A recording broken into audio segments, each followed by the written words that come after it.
जय खोडियार में राधे राधे। मारी यूट्यूब फैमिली ने मारा नमस्कार से। मने समझवा बदल, मने सपोर्ट आपवा बदल आपनो सौनो खूब खूब आभार। वीडियो में एंड सुधी बन्या रहेजो। जय भारत, जय आरसीएम। आज आपणे माहिती आपवा जई रह्या छे मेंगीनी।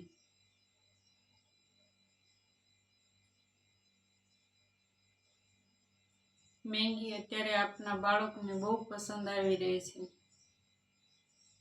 કારણ કે મેંગી છોકરાઓને અત્યારના છોકરાઓને મેંગી જ વધારે પસંદ હોય। એ માટે હું તમને આજે જણાવી રહી છું કે મેંગીમાં શું એવા તત્વો છે ને શું નુકસાની છે ને શું ફાયદા છે એ વિશે હું તમને માહિતી આપી રહી છું। વિડીયો એન્ડ સુધી નિહાળજો ત્યારે તમને ખબર પડશે।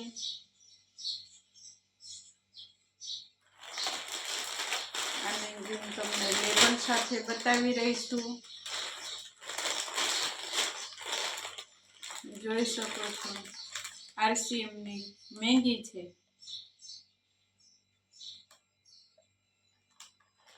આ શેનાથી બને છે એ પણ માહિતી હું તમને આપીશ।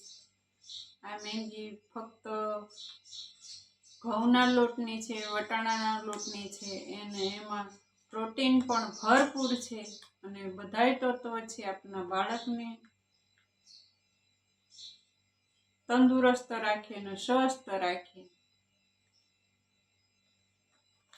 અને જે આપણે કાળા બજારની મેંગી આપણા બાળકને ખવડાવી રહ્યા છો, આપણા બાળક માટે બહુ નુકસાની છે। એટલે બહુ જાણવા જેવી વાત છે। શું આવે છે?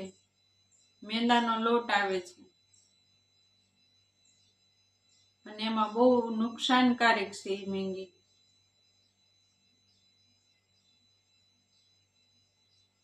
અત્યારે બાળકો ટ્યુશન થી આવે કે નિશાળેથી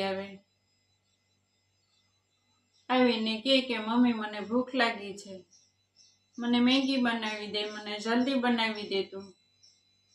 એટલે ઘરે કઈ વસ્તુ એવી હોય નહીં, કારણ કે ઘણા ઘરોમાં વસ્તુ એવી નથી હોતી। દુકાનેથી 5 રૂપિયાની કે 10 રૂપિયાની બાળકો લઈ આવે, એની મમ્મી એને બનાવી દે, બાળક જમી લે।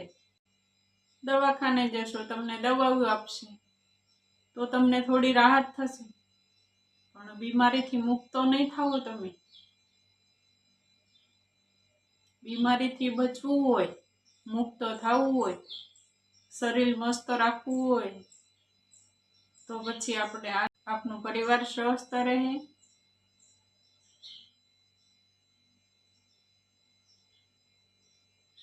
કારણ કે અત્યારે ઘણી વસ્તુ એવી આવે છે આપણા શરીરને બહુ નુકસાન કરી રહી છે। અત્યારે આપણને તાત્કાલિક નથી ખબર પડતી, પછી ખબર પડે છે જ્યારે આપણે કઈ બાજુના નથી રહેતા, નથી ઘરના રહેતા, નથી દવાખાનાના રહેતા, આપણી પાસે નાણું પણ નથી હોતું કે આપણે ઈલાજ કરાવી શકીએ સારા દવાખાનામાં। એવું શું કામ કરવું જોઈએ આપણને? આરસીએમ ટીમ આપણને મદદ આપી રહી છે, એ આપને હેલ્પ પણ કરી રહી છે, તો પછી શા માટે નથી અપનાવતા તમે લોકો? સમજો।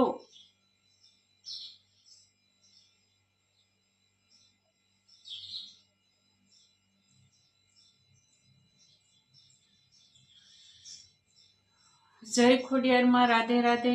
મારી વાતથી સંમત હોય તો કોમેન્ટમાં જણાવજો કે આરસીએમ ટીમ અપનાવીશું, આપણું ભારત સ્વસ્થ રહે, આપણો પરિવાર સ્વસ્થ રહે। જય ખોડિયાર માં, Radhe Radhe. Thank you. Video પૂરો નિહાળવા બદલ આપનો